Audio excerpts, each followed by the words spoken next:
د ورو سوال کړی دی چې زما مور د شوګر بیماره ده، هغه د سحر منځنه بعد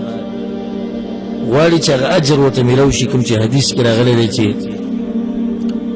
یو سړی سحر مونځ کې بیا په د خپل مصلی باندې کیني، کوم ځای کې چې مونځ کړی نور د راختو پورې او بیا 2 رکعته مونځ وکړي، الله بدل اجر د څه ورکوي؟ الله بدل اجر چې دی نو د حج او د عمرې ورکوي پوره. خو مشکل دا دی چې زما مور په یو ځای کېناستی نه شي، هغه پکې ګرځي را ګرځي بیا کیني، ګرځي را ګرځي بیا کیني، دې ته به دا ثواب میلاو شي او که نه؟ الجواب دا خبره صحیح حدیث کې ثابت ده، په سنن ترمذی کې دا حدیث دی، مرفوع حدیث دی، پیغمبر صلی الله علیه وسلم وایي چې څوک کېناستو سهار مونځ وکړو جمع سره او بیا کېناستو په مصلی کې خپل دغه ځای کې کوم ځای کې چې مونځ کړی تر دې چې نور راوخېږي بیا 2 رکعته مونځ وکړي، د ته به اجر میلاویږي د عمرې او د حج.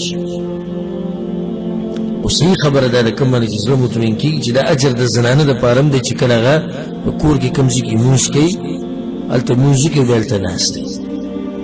کومه چې زمونږ د دې ورور ده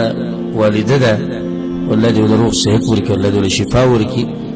نو زمونږ د الله نه امید د الله رحمان و رحیم ذات دی چې انشاءالله دې له به دغه اجر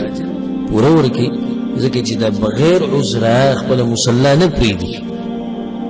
دا ګرځېده را ګرځېده وړقېده را ړقېده دا د دې عذر دی، د بیماري ده، نو انشاءالله د الله نه امید دی چې الله به ور اجر ورکوي. الله